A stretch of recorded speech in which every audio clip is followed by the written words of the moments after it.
ನಮ್ಮ ಒಳಗೆ ಆಗುವ ಸಂಕಲ್ಪ ವಿಕಲ್ಪಗಳು ಮನಸ್ಸಿನಲ್ಲಿ ಆಗುವುದು.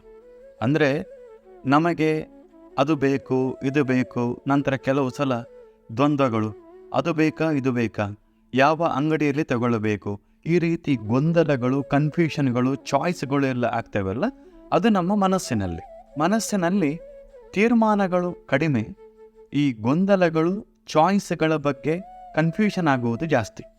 ಇನ್ನು ಕೆಲವು ಎಕ್ಸ್ಕ್ಲೂಸಿವ್ ಕ್ವಾಲಿಟಿಗಳಿವೆ, ಅದನ್ನು ನೋಡೋಣ.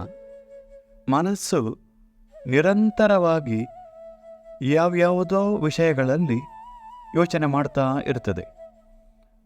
ಸಮುದ್ರದಲ್ಲಿ ನಿರಂತರವಾಗಿ ಅಲೆಗಳು ಬರ್ತಾ ಇದ್ದ ಹಾಗೆ ಮನಸ್ಸಿನಲ್ಲಿ ನಿರಂತರವಾಗಿ ವಿಷಯಗಳು ಬರ್ತಾ ಇರ್ತವೆ.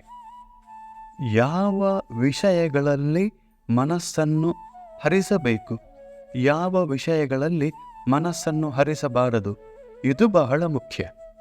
ನಮ್ಮ ಮನಸ್ಸಿಗೆ ಪ್ರವೇಶ ಮಾಡುವಂತಹ ವಿಷಯಗಳನ್ನು ಫಿಲ್ಟರ್ ಮಾಡಿದರೆ ನಮ್ಮ ವ್ಯಕ್ತಿತ್ವದ ಬದಲಾವಣೆಯ ಆರಂಭ ಆಗಬಹುದು. ನಾನು ಇರುವುದು ನನ್ನ ಮನಸ್ಸಿಗೆ ಸರಿಯಾಗಿ ಅಂತ ಹೇಳುವ ಭಾವನೆಯಿಂದ ಬದುಕುವವರೆಗೆ ಇದು ಸಾಧ್ಯವಿಲ್ಲ. ಸಾಧಾರಣವಾಗಿ ನಮ್ಮ ಮನಸ್ಸು ಯಾವ ವಿಷಯವನ್ನು ಯೋಚನೆ ಮಾಡ್ತಾ ಇರ್ತದೋ ಅದನ್ನೇ ಮಾಡಲಿಕ್ಕೆ ನಾವು ಪ್ರಯತ್ನ ಮಾಡ್ತೇವೆ.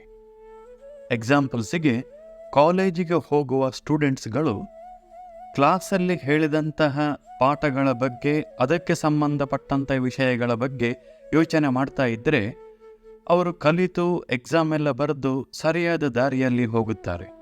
ಆದರೆ ಆ ಸ್ಟೂಡೆಂಟ್ಸ್ಗಳು ಬೇಡವಾದ ವಿಚಾರಗಳ ಬಗ್ಗೆ ಯೋಚನೆ ಮಾಡ್ತಾ ಇದ್ದರೆ, ಮನಸ್ಸಿನಲ್ಲಿ ಸಿಗರೆಟ್ ಬಗ್ಗೆ, ಗರ್ಲ್ ಫ್ರೆಂಡ್ಗಳ ಬಗ್ಗೆ, ಡ್ರಗ್ಸ್, ಸಿನಿಮಾ ಇವುಗಳ ಬಗ್ಗೆ ಯೋಚನೆ ಮಾಡ್ತಾ ಇದ್ದರೆ ಅವರು ಅದನ್ನೇ ಮಾಡಲಿಕ್ಕೆ ಪ್ರಯತ್ನ ಮಾಡ್ತಾರೆ ಹೊರತು ಸರಿಯಾದ ದಾರಿಯಲ್ಲಿ ಹೋಗುವ ಸಾಧ್ಯತೆ ಕಡಿಮೆ.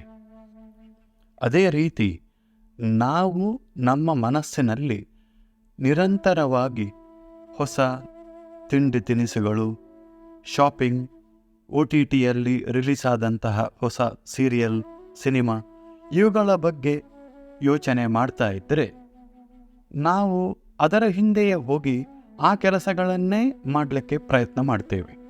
ರೆಸ್ಟೋರೆಂಟಿಗೆ ಹೋಗೋದು, ಮಾಲಿಗೆ ಹೋಗೋದು, ಸಿನಿಮಾ ನೋಡೋದು, ಇದರಲ್ಲೇ ನಾವು ನಮ್ಮನ್ನು ತೊಡಗಿಸಿಕೊಳ್ಳುತ್ತೇವೆ. ಅದರ ಬದಲು ಭಗವಂತನ ವಿಷಯಗಳನ್ನು ತಿಳಿಯಬೇಕು, ಸೃಷ್ಟಿಯ ರಹಸ್ಯ ಏನು, ನನ್ನ ನಿಜವಾದ ಅಸ್ತಿತ್ವ ಏನು, ಇದರ ಬಗ್ಗೆ ನಮ್ಮ ಮನಸ್ಸಿನಲ್ಲಿ ಯೋಚನೆ ಮಾಡ್ತಾ ಇದ್ದರೆ ನಾವು ಅಂತಹ ವಿಷಯಗಳನ್ನು ತಿಳಿಯುವ ಕೆಲಸಕ್ಕೆ ಆರಂಭ ಮಾಡ್ತೇವೆ. ಹೀಗೆ ಒಬ್ಬ ಮನುಷ್ಯನ ವ್ಯಕ್ತಿತ್ವವನ್ನು ನಿರ್ಧಾರ ಮಾಡುವುದರಲ್ಲಿ ಅವನ ಮನಸ್ಸಿಗೆ ಬರುವಂತಹ ಯೋಚನೆಗಳು ಬಹಳ ಮುಖ್ಯ ಪಾತ್ರ ವಹಿಸುತ್ತದೆ. ಹೀಗೆ ಪ್ರತಿಯೊಬ್ಬನ ಮನಸ್ಸು ಏನನ್ನಾದರೂ ಯೋಚನೆ ಮಾಡ್ತಾ ಇರ್ತದೆ. ಒಳಗೆ ಯಾವುದನ್ನು ಕಳಿಸಬೇಕು, ಯಾವುದನ್ನು ಕಳಿಸಬಾರ್ದು, ಅದರ ಮೇಲೆ ನಾವು ನಿಯಂತ್ರಣ ಮಾಡಬೇಕು. ಫಿಲ್ಟರ್ ಹಾಕಿ ಒಳ್ಳೆಯ ವಿಚಾರಗಳನ್ನು ಒಳಗೆ ಕಳಿಸಿದರೆ ಒಳ್ಳೆಯ ವ್ಯಕ್ತಿತ್ವ ಬರುತ್ತದೆ. ಆಗ ನಮಗೆ ಇನ್ನೊಂದು ಪ್ರಶ್ನೆ ಬರುತ್ತದೆ, ನನಗೂ ಕೂಡ ಒಳ್ಳೆಯ ವಿಚಾರಗಳ ಬಗ್ಗೆ ಯೋಚನೆ ಮಾಡಬೇಕು, ನನ್ನ ಮನಸ್ಸಿಗೆ ಒಳ್ಳೆಯ ವಿಚಾರಗಳನ್ನು ಹಾಕಬೇಕು ಅಂತ ಹೇಳಿ ಇದೆ, ಆದರೆ ಆಗ್ತಾ ಇಲ್ಲ. ನನಗೆ ಆ ವಿಷಯಗಳು ಅರ್ಥ ಆಗಲ್ಲ, ಅಥವಾ ಆ ವಿಷಯಗಳಲ್ಲಿ ಆಸಕ್ತಿ ಬರ್ತಾ ಇಲ್ಲ. ಏನು ಮಾಡಬೇಕು? ಇಲ್ಲಿ ನಾವು ಮೊದಲು ನಮಗೆ ನಾವು ಪ್ರಾಮಾಣಿಕರಾಗಬೇಕು. ಅಂದರೆ ನಮಗೆ ನಮ್ಮ ಮನಸ್ಸನ್ನು ಬದಲಾವಣೆ ಮಾಡಲಿಕ್ಕೆ ಮನಸ್ಸಿರಬೇಕು. ಹೆಚ್ಚಾಗಿ ಏನಾಗ್ತದೆ ಹೇಳಿದರೆ, ನಮ್ಮ ಮನಸ್ಸನ್ನು ಬದಲಾಯಿಸಲಿಕ್ಕೆ ನಮಗೆ ಮನಸ್ಸಿಲ್ಲ. ಮೊದಲು ಪ್ರಾಮಾಣಿಕರಾಗಬೇಕು, ಆ ನಂತರ ಮನಸ್ಸಿನ ಇನ್ನೊಂದು ಕ್ವಾಲಿಟಿ ಇದೆ, ಅದನ್ನು ನೋಡೋಣ. ನಮಗೆ ಆಶ್ಚರ್ಯವಾಗುವಂತಹ ಕ್ವಾಲಿಟಿ, ಮನಸ್ಸಿಗೆ ತನ್ನದೇ ಆದಂತಹ ಸ್ವಂತವಾದ ಲೈಕ್ಸ್, ಡಿಸ್ಲೈಕ್ಸ್ ಇಲ್ಲ. ನಾವು ಯಾವುದನ್ನು ಲೈಕ್, ಡಿಸ್ಲೈಕ್ ಮಾಡಲಿಕ್ಕೆ ಟ್ರೈನ್ ಮಾಡ್ತೇವೆ, ಆ ರೀತಿ ಮನಸ್ಸು ಲೈಕ್ಸ್, ಡಿಸ್ಲೈಕ್ಸನ್ನು ಡೆವಲಪ್ ಮಾಡ್ತದೆ. 2 ಎಕ್ಸಾಂಪಲ್ಸ್ಗಳ ಮುಖಾಂತರ ನೋಡೋಣ. ಒಂದು ಪುಟ್ಟ ಮಗು ಹುಟ್ಟಿದ ಕೂಡಲೇ ಎಲ್ಲರೂ ಅದಕ್ಕೆ ಅಪರಿಚಿತರು. ಎಲ್ಲರನ್ನ ನೋಡಿ ಭಯಪಡ್ತದೆ, ಅಳುತ್ತದೆ. ಕ್ರಮೇಣವಾಗಿ ಇದು ತಾಯಿ, ಇದು ತಂದೆ, ಇವರು ಮನೆಯವರು ಅಂತ ಹೇಳಿ ನಂತರ ಅದಕ್ಕೆ ಇವರು ಪರಿಚಿತರು, ಇವರು ಅಪರಿಚಿತರು ಅಂತ ಹೇಳುವ ಒಂದು ಲೈಕ್ಸ್ ಡಿಸ್ಲೈಕ್ಸ್ ಅನ್ನು, ಪರಿಚಯವನ್ನು ಬೆಳೆಸುತ್ತದೆ. ಆವಾಗ ಬೇರೆಯವರು ಬಂದ ಕೂಡಲೇ ಅಳುತ್ತದೆ, ಪರಿಚಯದವರು ಬಂದ ಕೂಡಲೇ ನೆಗಾಡ್ತದೆ. ಇಲ್ಲಿ ಮಗುವಿಗೆ ಸ್ವಂತವಾದ ಲೈಕ್ಸ್ ಡಿಸ್ಲೈಕ್ಸ್ ಇರಲಿಲ್ಲ, ನಾವು ಡೆವಲಪ್ ಮಾಡಿದ್ದು. ಇನ್ನೊಂದು ಬಹಳ ಅರ್ಥ ಆಗುವಂತಹ ಎಕ್ಸಾಂಪಲ್ ನಮ್ಮ ಫುಡ್ ಹ್ಯಾಬಿಟ್ಸ್. ನಾವು ನಮ್ಮ ಮಕ್ಕಳಿಗೆ ಸಣ್ಣದಿನಿಂದ ಕೂಡ ವೆಜಿಟೇರಿಯನ್ ಫುಡ್ಡನ್ನು ಅಭ್ಯಾಸ ಮಾಡಿದರೆ ಅವರು ದೊಡ್ಡದಾದ ನಂತರ ಕೂಡ ನಾನ್ ವೆಜ್ ಫುಡ್ ಹೇಳಿದರೆ ಹತ್ತಿರ ಹೋಗಲ್ಲ. ಬೇಕಾದರೆ ಹಸಿವಿನಿಂದ ಇರ್ತಾರೆ, ಆದರೆ ನಾನ್ ವೆಜ್ ಫುಡ್ ಮುಟ್ಟಲ್ಲ. ಯಾಕೆ? ಇಲ್ಲಿ ನಾನ್ ವೆಜ್ ಫುಡ್ಡನ್ನು ತೆಗೊಳ್ಬೇಕಾ ಬೇಡುವ ಪ್ರಶ್ನೆ ಅಲ್ಲ. ಆ ರೀತಿ ಅವರ ಮನಸ್ಸು ಟ್ರೈನ್ ಆಗಿದೆ. ಅದರಿಂದಾಗಿ ನಾನ್ ವೆಜ್ ಫುಡ್ ಹೇಳಿದರೆ ಮುಟ್ಟಲ್ಲ. ನಾವು ಆ ಮಗುವಿಗೆ ವೆಜ್, ನಾನ್ ವೆಜ್ ಎರಡು ಫುಡ್ಡನ್ನು ತೆಗೊಳ್ಳುವ ಅಭ್ಯಾಸ ಮಾಡಿಸಿದ್ದರೆ ಅದು ಎರಡನ್ನೂ ಲೈಕ್ ಮಾಡುತ್ತದೆ, ಡಿಫರೆನ್ಷಿಯೇಟ್ ಮಾಡಲಿಕ್ಕೆ ಹೋಗಲ್ಲ.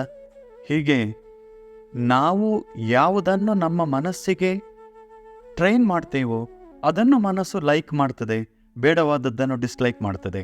ಹೀಗೆ ಹಿಂದೆ ಹೇಳಿದಂತಹ ಎಕ್ಸಾಂಪಲ್, ಕಾಲೇಜಿಗೆ ಹೋಗುವಂತಹ ಸ್ಟೂಡೆಂಟ್ಸ್ಗಳು ಅವರಿಗೆ ಮೊದಲಿನಿಂದಲೂ ಕೂಡ ಮನೆಯಲ್ಲಿ ಹಾಗೂ ಗೆಳೆತನದಲ್ಲಿ ಕಾಲೇಜಿಗೆ ಹೋಗುವುದು ಪಾಠ ಕಲೀಲಿಕ್ಕೆ, ನಂತರ ಮಾರ್ಕ್ಸ್ ತೆಗೆದು ಬಿಸಿನೆಸ್ ಅಥವಾ ಕೆರಿಯರ್ ಪ್ರೋಗ್ರೆಷನ್ ಇದು ಮುಖ್ಯ ಅಂತ ಹೇಳಿಕೊಂಡು ಮನಸ್ಸಿಗೆ ಹೇಳ್ತಾ ಇದ್ದರೆ ಮನಸ್ಸು ಅದನ್ನೇ ಲೈಕ್ ಮಾಡ್ತದೆ. ಇಲ್ಲ, ಮನೆಯಲ್ಲಿ ಅಪ್ಪ ಸಿಗರೇಟ್ ಎಳಿತಾನೆ, ಕುಡಿತಾನೆ, ಅಥವಾ ಅವನ ಗೆಳೆಯರು, ಪರಿಚಯದವರು ತಪ್ಪು ದಾರಿಯಲ್ಲಿ ಹೋಗ್ತಾ ಇದ್ದಾರೆ ಅಂತ ಹೇಳಿದರೆ ಅವನ ಮನಸ್ಸು ಅದನ್ನು ಯೋಚನೆ ಮಾಡಲಿಕ್ಕೆ ಆರಂಭ ಮಾಡ್ತದೆ, ನಂತರ ಅದನ್ನು ಲೈಕ್ ಮಾಡಲಿಕ್ಕೆ ಆರಂಭ ಮಾಡ್ತದೆ. ಅದೇ ರೀತಿ ನಮಗೂ ಕೂಡ ಶಾಸ್ತ್ರಗಳ ಬಗ್ಗೆ, ಭಗವಂತನ ಬಗ್ಗೆ, ಸತ್ಯದ ಬಗ್ಗೆ ಆಸಕ್ತಿ ಬರಬೇಕಂತಿದ್ರೆ ನಾವು ನಮ್ಮ ಮನಸ್ಸನ್ನು ಇಂತಹ ವಿಷಯಗಳ ಬಗ್ಗೆ ಹರಿಸಬೇಕು ಹಾಗೂ ಇಂತಹ ವಿಷಯಗಳನ್ನು ನಿರಂತರವಾಗಿ ಮನಸ್ಸಿಗೆ ಕಳಿಸುತ್ತಾ ಇರಬೇಕು. ಆಗ ಮನಸ್ಸು ಆ ವಿಷಯಗಳನ್ನು ಲೈಕ್ ಮಾಡಲು ಆರಂಭ ಮಾಡುತ್ತದೆ. ಇಲ್ಲದಿದ್ದರೆ ಈಗಿನ ಹಾಗೆ ಜೀವನ ಪೂರ್ತಿ ಪ್ರಾಪಂಚಿಕ ವಿಷಯಗಳಲ್ಲಿ ಮುಳುಗಿ ಇರುತ್ತೇವೆ. ಸರಿ, ಮನಸ್ಸಿಗೆ ನಿರಂತರವಾಗಿ ಒಳ್ಳೆಯ ವಿಚಾರಗಳನ್ನು ಕಳಿಸುತ್ತಿರೋಣ, ಮನಸ್ಸು ಅದನ್ನು ಲೈಕ್ ಮಾಡಲಿಕ್ಕೆ ಆರಂಭ ಮಾಡಲಿ. ಆದರೆ ಇನ್ನೊಂದು ಪ್ರಶ್ನೆ ನಮಗೆ, ನಾವು ಜೀವನದಲ್ಲಿ ಇಷ್ಟು ವರ್ಷಗಳ ಕಾಲ ಆ ರೀತಿ ಯೋಚನೆ ಮಾಡಲಿಲ್ಲ, ನಾವು ಲೌಕಿಕ ಪ್ರಪಂಚದಲ್ಲಿಯೇ ಮುಳುಗಿದ್ದೇವೆ. ಈಗ ಆ ಮನಸ್ಸನ್ನು ಬದಲಾವಣೆ ಮಾಡಲಿಕ್ಕಾಗ್ತದ ಅಂತ ನಮ್ಮ ಪ್ರಶ್ನೆ. ಅದಕ್ಕೆ ಮನಸ್ಸಿನ ಇನ್ನೊಂದು ಕ್ವಾಲಿಟಿ ಇದೆ. ಮನಸ್ಸಿನಲ್ಲಿ ಬರುವ ಸಂಶಯಗಳು ಹಾಗೂ ತೀರ್ಮಾನ ಅದು ಚಂಚಲ, ಅಂದರೆ ಫಿಕಲ್ ಅಂತ ಹೇಳ್ತಾರಲ್ಲ, ವೊಲಟೈಲ್ ಮೈಂಡ್.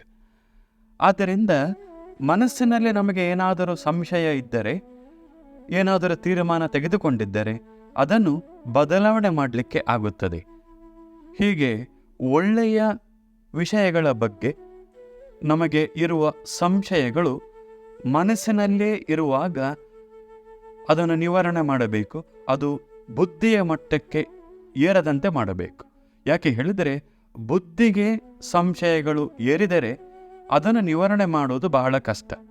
ಹಿಂದಿನ ಎಕ್ಸಾಂಪಲ್ನಲ್ಲಿ ಕಾಲೇಜಿಗೆ ಹೋಗುವ ಸ್ಟೂಡೆಂಟ್ಸ್ಗಳ ಮನಸ್ಸಿನಲ್ಲಿ ಯಾಕೆ ಕಾಲೇಜಿಗೆ ಹೋಗಬೇಕು, ಯಾಕೆ ಸ್ಮೋಕಿಂಗ್, ಸಿನಿಮಾ ಎಲ್ಲ ಮಾಡಬಾರದು ಅಂತ ಹೇಳುವ ಸಂಶಯಗಳು ಮನಸ್ಸಿನಲ್ಲೇ ಇರುವಾಗ ಆ ಸ್ಟೂಡೆಂಟ್ಸ್ಗಳ ಸಂಶಯಗಳನ್ನು ಪರಿಹಾರ ಮಾಡಲು ಜ್ಞಾನವನ್ನು ಕೊಡುವುದರ ಮೂಲಕ ಪ್ರಯತ್ನ ಮಾಡಬೇಕು.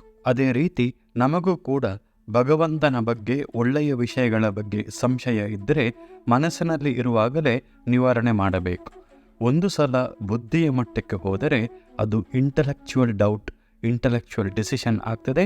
ಆವಾಗ ಸಂಶಯ ನಿವಾರಣೆ ಅಥವಾ ತೀರ್ಮಾನದ ಬದಲಾವಣೆ ಬಹಳ ಕಷ್ಟ.